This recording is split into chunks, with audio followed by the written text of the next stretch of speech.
Pet Life Radio. This is Pet Life Radio. Let's talk pets.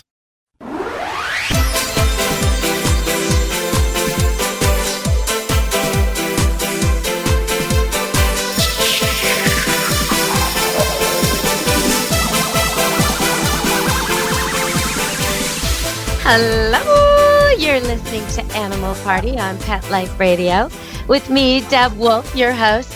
And today we have something special for you, a service dog interview. That's right.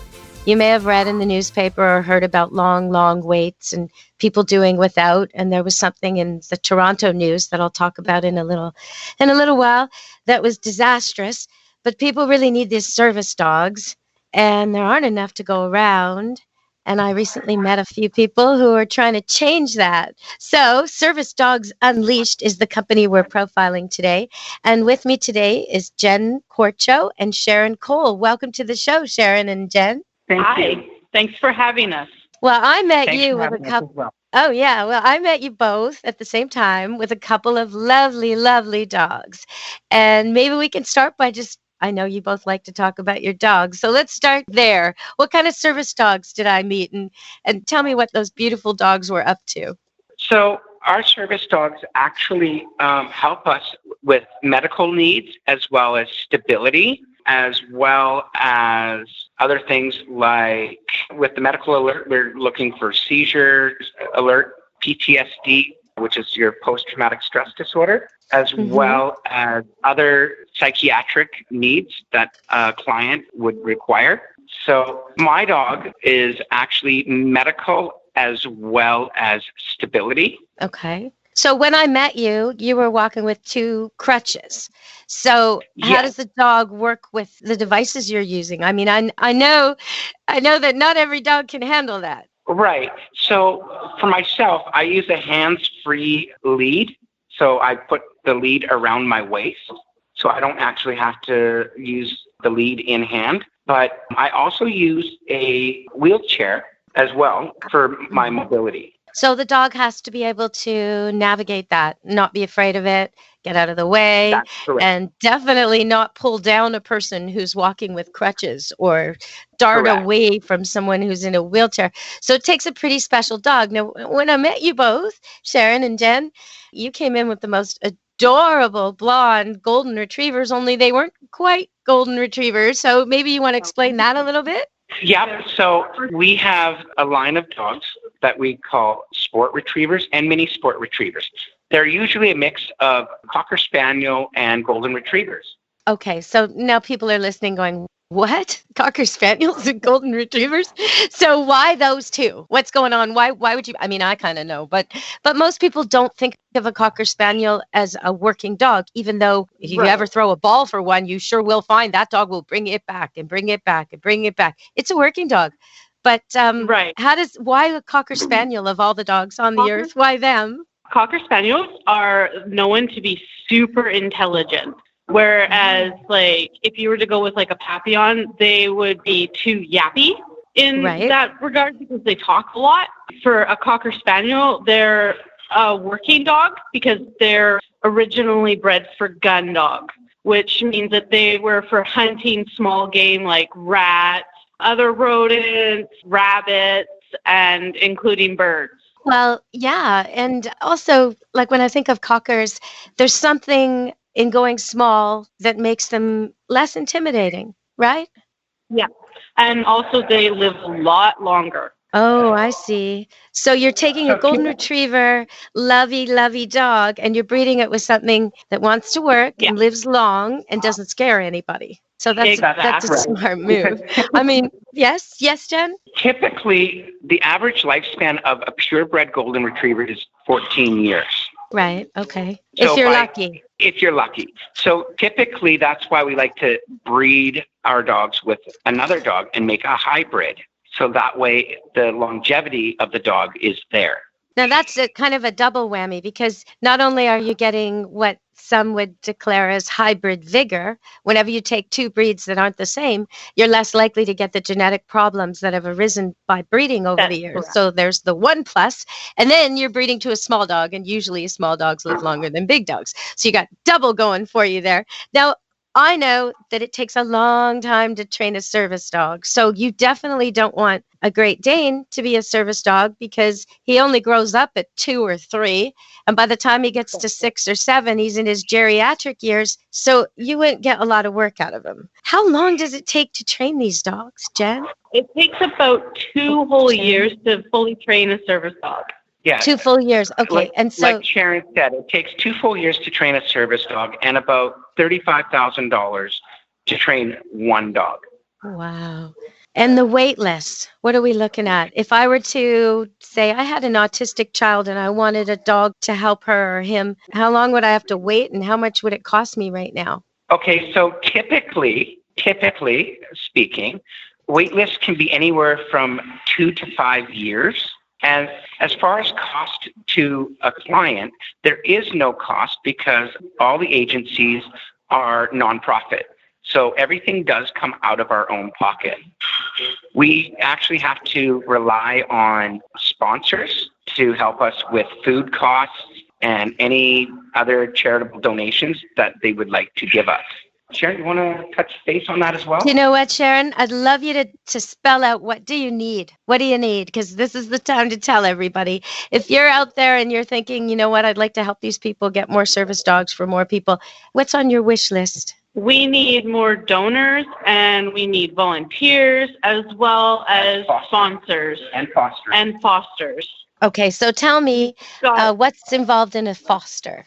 Well, the fosters will be able to take care of the dog temporarily while being trained as a guide or an autistic aid dog. As well as... And they will be able to stay with the foster, and then the foster will be working with the handler as well as the dog trainer to train the dog. Okay. So you're looking for people who've had a dog before, I'm guessing, and are soft, I would say. You don't want people who want to be big on correction. I know sometimes people think service dogs must be precision trained, so that means harsh. Harsh is not precision, right? You want a dog who's not afraid of anyone. And that's really important that it isn't treated harshly, right? And that's why we do temperament testing right through from the time they're about 6 weeks old all the way through till they go for their provincial access testing. Okay. So I want to go to a little commercial break and we're going to come back because this is my favorite part. I love the puppy testing. So we're going to come back and we're going to talk about some of the tests you do on these puppies. So if you're at home and you have your dog at home or puppy and you thinking to yourself, I wonder if he could be a service dog. Well, you could do this little test on him when we get back after the break. And if he passes, maybe you want to see about joining a hospital visit program and getting him trained up to do that because, part-time service is nice too.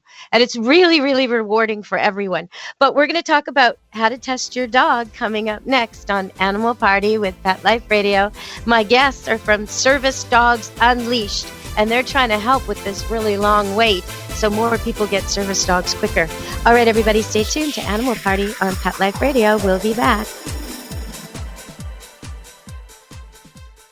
Does your dog itch, scratch, stink, or shed like crazy? Come to Dynavite for help. Order a 90-day supply of Dynavite. Dynavite for life. Pick up 2 tubes of Doggosuds. Get the 3rd tube free. Peppermint, tea tree, lavender, Doggosud shampoo. Made with all-natural coconut, jojoba, aloe. Great for healthy skin and soft, shiny coats. But no itchy, harsh chemicals. Lather up, rinse away. Try Doggosuds. Buy 2, get 1 free. At Dynavite.com. DINOVITE.com. Let's Talk Pets on PetLifeRadio.com.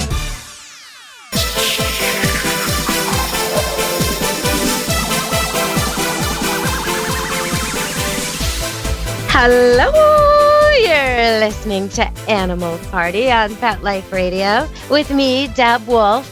If you want to get a look at some of the dogs who come to my boarding kennel, Camp Good Dog, you can do so on Facebook, Camp Good Dog. You can also check out Deborah Wolfe on Facebook on Pet Expert.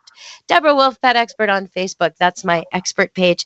And there I go beyond dogs. I go into all kinds of animals. My whole animal world is up there.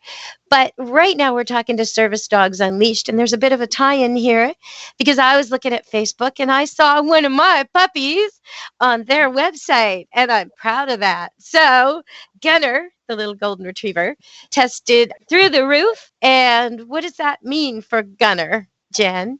Gunner is going to be having a very, very unique job. So he isn't just a medical alert and stability dog. He is actually also being trained as a guide dog because my vision is going, so I'm visually impaired, as well as he's being trained as a deaf dog, as I just found out I am actually legally deaf. Oh my goodness. So Gunner, I'll tell you all, if you want to look at Gunner, go to Service Dogs Unleashed on their website and you can see Gunner. Gunner was born September 18th and his mother's a golden retriever. His father's a golden retriever. Gunner's a golden retriever. He's beautiful and loving. And what makes Gunner, Sharron or Jenn, whichever of you wants to answer this, what made Gunner the dog you wanted? Like, what was it that made him exceptional? I think partly because of we came, as you know, to your place and did an assessment, a temperament assessment on all the dogs. Right. And when he says all the dogs, when she says all the dogs, she means, let's see, was it 6 standard poodle puppies, 4 golden retriever puppies, 2 adolescent labradoodles. Is that it? And a couple of adult dogs. It's like a partridge in a pear tree. Yes, we tested a lot of dogs. Yes. And so during that temperament testing, he actually took to me right away. So when as you know, when I did the drop test with him, no, I didn't actually drop the dog, people. A drop test is where I'll take like my forearm crutches or I'll take a wheelchair and I'll knock it over to create a loud noise for the dog to see if they actually get spooked. And he did not flinch. He did not budge. He did not move. In fact, he went straight for the forearm crutches and was trying to figure out how to pick them up. For me, that is key. That is a star quality that I look for in all dogs. Now, you got to picture this, everybody. I mean, the puppy's tiny. He's got this little teeny tiny mouth, can barely pick up a full tennis ball, and he's trying to lift these giant, heavy metallic crutches that just came crashing to the ground. And, you know, other dogs would be running or peeing themselves or at least looking startled. And he was like, how do I pick this up for her? You know, it was really quite remarkable from a puppy the size of a pair of shoes. It was beautiful. And part of the reason why I named him Gunner is because his attitude and mentality was so gung-ho that he wanted to work right away. So that's how I came up with the name Gunner. Nice.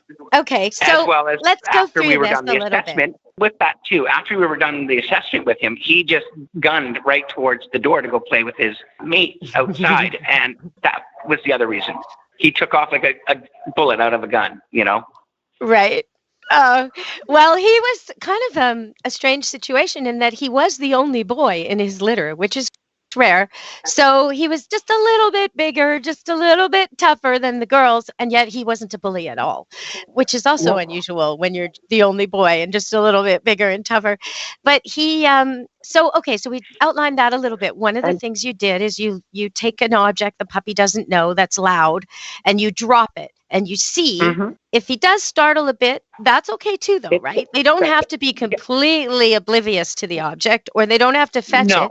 What's a pass? Like, what would count as a pass? If someone's testing their dog at home and they take something loud, like a cane or a crutch or just a pot, and they just let it drop on the ground, making a really loud noise, what would be a fail and what would be a pass?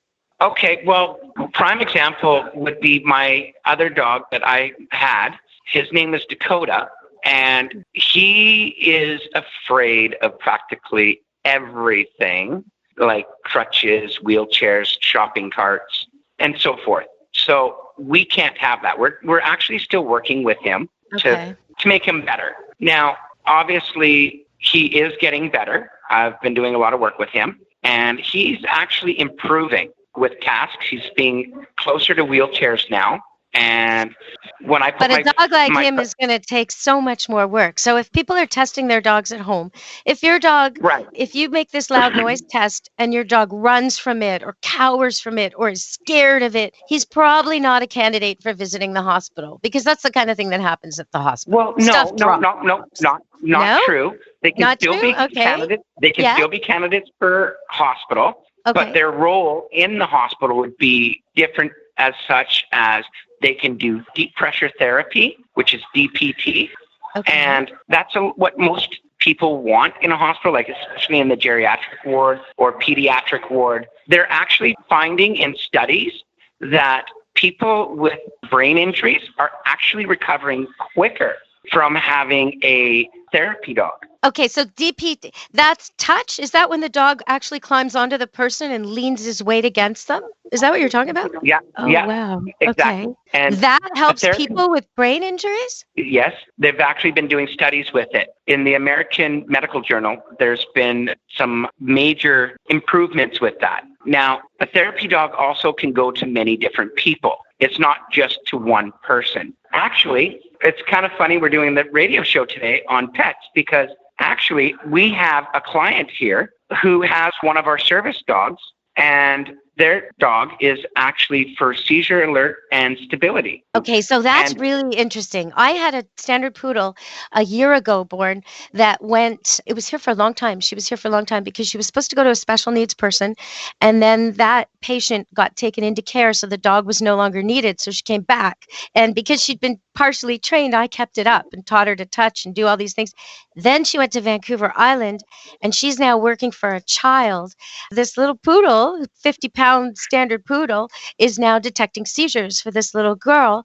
So the girl can go to school without her mom, can go to normal school without her mom. She can have friends. But for me, like, how does that even happen? How do you teach a dog to detect It's actually seizures? super easy. Really? It's super easy. Yeah. The dogs actually can usually detect or smell it before they happen because, as you know, dogs were originally used to detect breast cancer. I didn't know that, actually. Wow. Yeah. I know cancer's supposed to smell sweet, but I don't think humans can smell it necessarily. No. And a lot of the tests that doctors do in the medical field to test for cancer sometimes don't show, but actually they're finding that these dogs can actually detect and smell cancer, diabetes, seizures. They just know. But they don't know that's what we want. That's like when I train a dog to find the car. It's a big aha moment when he figures out that that's what I've been looking for, because he knew where it was. Yeah. He just didn't know that's what I was looking for. So I guess you put the dog in the room with someone seizuring and reward him for alerting you? And you just do this over and over? And then he starts to predict it earlier and earlier. Oh, I could see that. I could totally see almost all my dogs would do that, especially my poodles, because they're very intuitive and connected. Interesting. Yes. And that's why we have a probationary period when we put one of our dogs with a new handler, because not always are they going to be a proper fit. And while we're training the handler with the service dog, we are seeing how the bond is between handler and service dog. Okay, now, Jenn. Well, we have to go to a break. We're going to come back right after, and we're going to talk a little more. I'd like you to think about one more test they can do at home, listeners can do at home with their dogs, to see if they might be good for service. And we'll come back and give them that after the break. And maybe we'll hear a little bit from Sharron, too, when we come back. Stay tuned, everybody, to Animal Party on Pet Life Radio. And we're talking to Service Dogs Unleashed. If you want to see some beautiful, adorable dogs who work and help people who really need it, check out Service Dogs Unleashed. All right, everyone, stay tuned to Animal Party Pet Life Radio. Back after the break. Molly, here's your dinner. Zeus, that's not your food. Don't let that happen to your precious cat. Elevate your cat's eating experience with the Cat Tree Tray. The Cat Tree Tray keeps your cat's food off the floor and conveniently located on the cat tree. It's the perfect way to eat.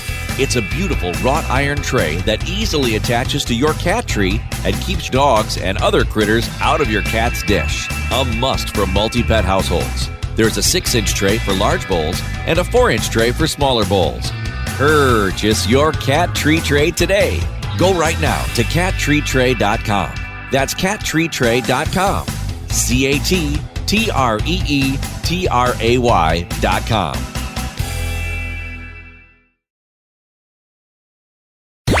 Let's talk pets Let's talk pets on Pet Life Radio. Pet Life Radio. PetLifeRadio.com.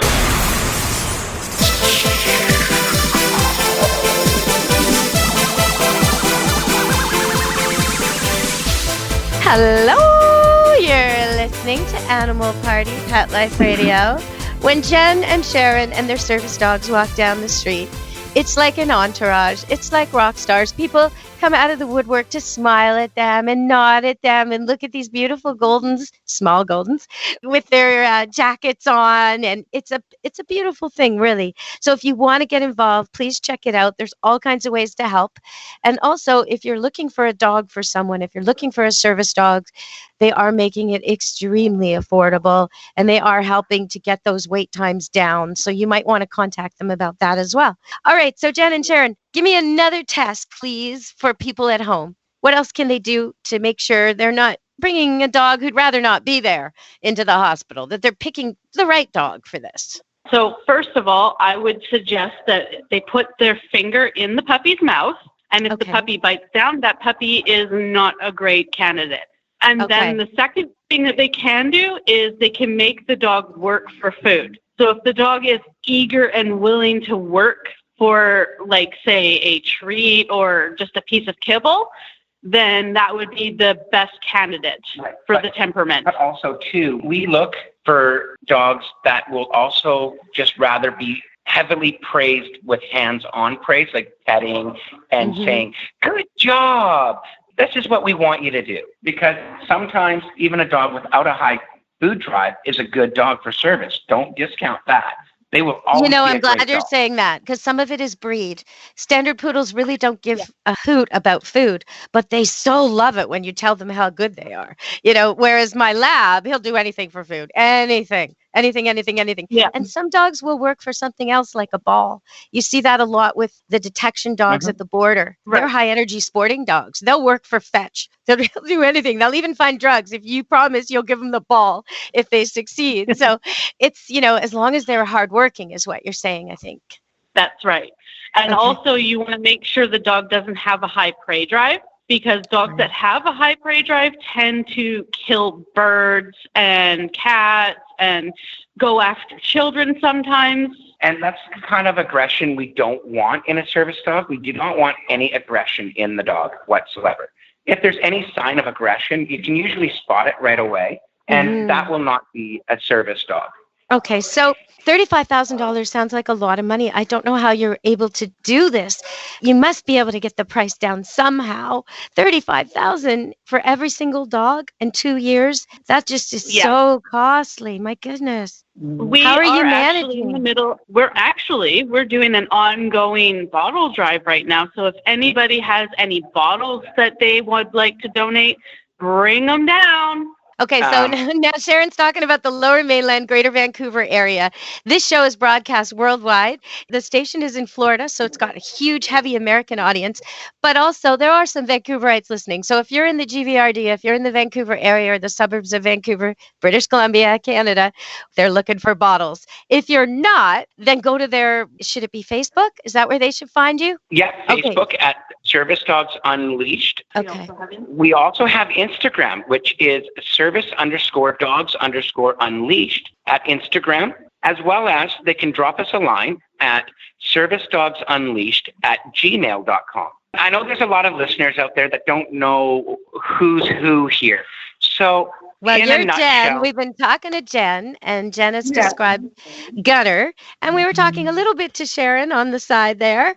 But I would like to know, what's your involvement in the company? Okay, so I am actually a behavioral specialist for the Canines and co-founder, but just more recently, I've just become chief executive of the board. Okay. And Sharron, what's your role? Are you training dogs? Yes, I am a professional dog trainer, and I have been the founder of Service Dogs Unleashed since 2016, and I actually am going all over the place, everywhere and anywhere. Really? So the nice thing about if somebody far away is looking for a service dog and just can't get past those wait lists, they should contact you anyway, even if they're far away, is what you're saying. Yeah, we can even do that on Facebook. We are mobile. So for the people that are in the Greater Vancouver... Do you ship dogs? Do you ship dogs? Do we ship dogs?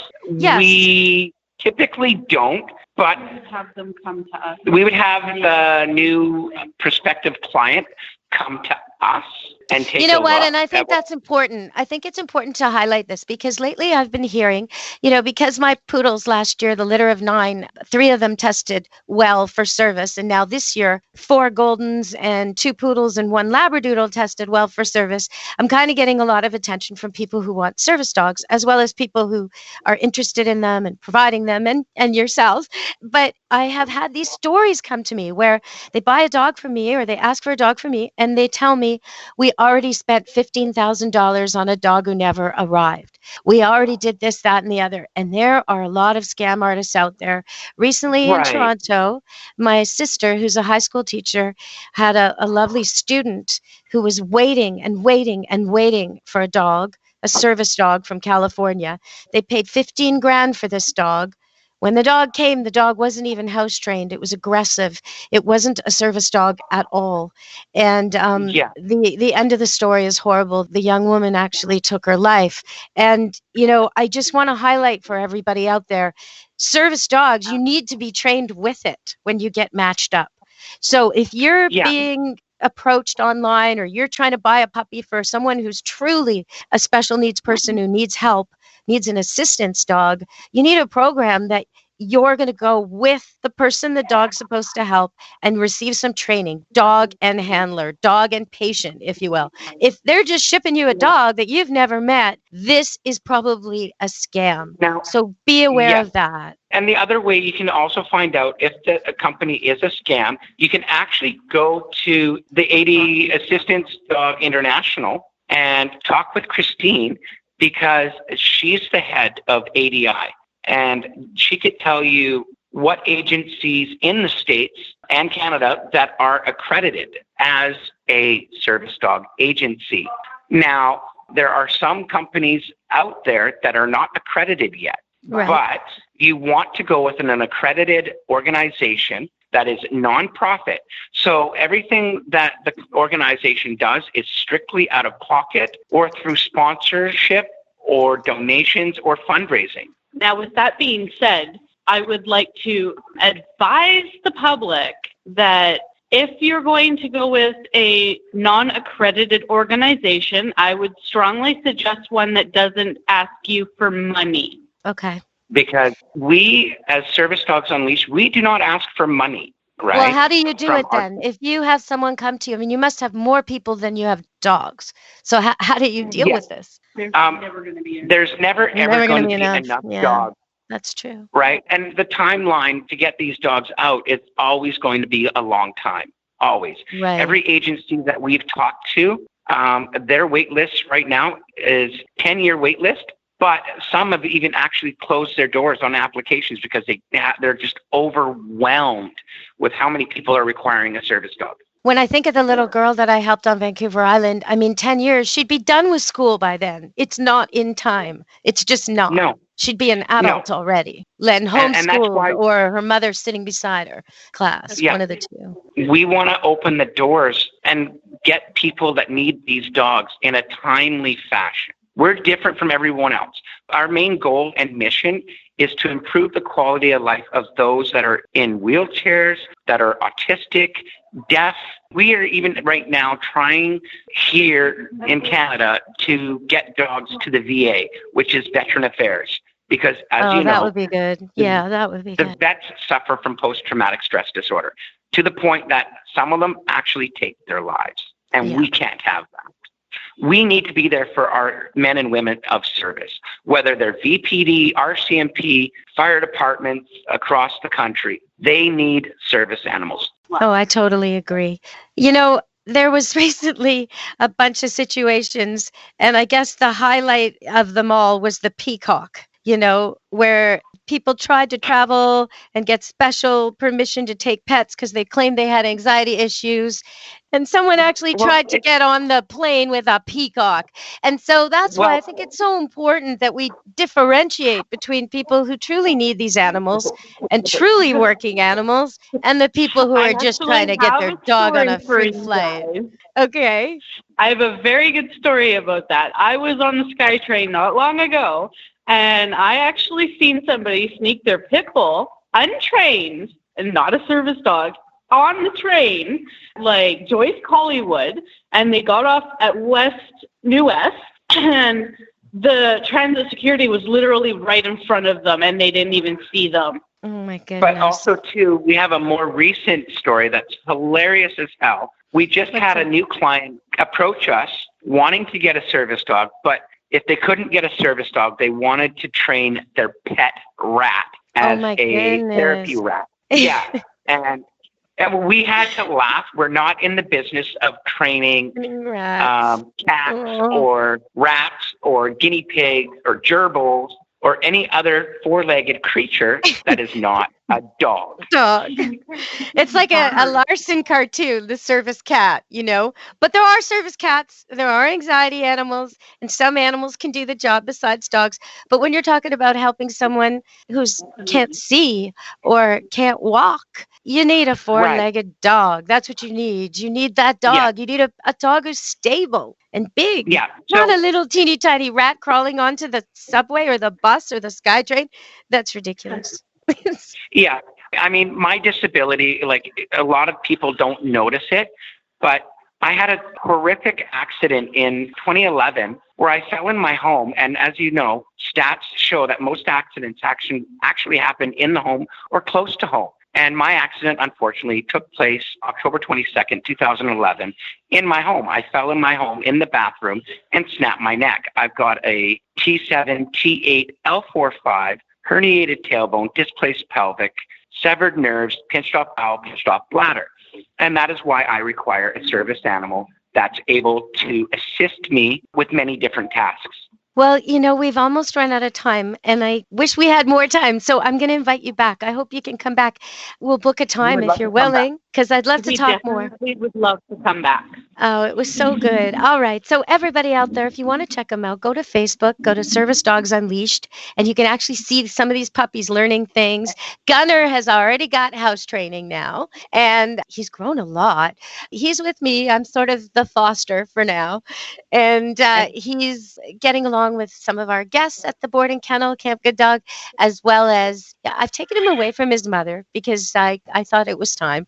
And so he's now with a couple of poodle puppies most of the time, and his sister and his, well, I guess surrogate grandpa. I don't know. There's a standard poodle called Noodle who loves puppies. So he's with him, and he's just basically learning dog etiquette, how to meet and greet, how to be nice, how to sit, how to come, how to heel, all the basics, but always gently, because I know he needs to be confident.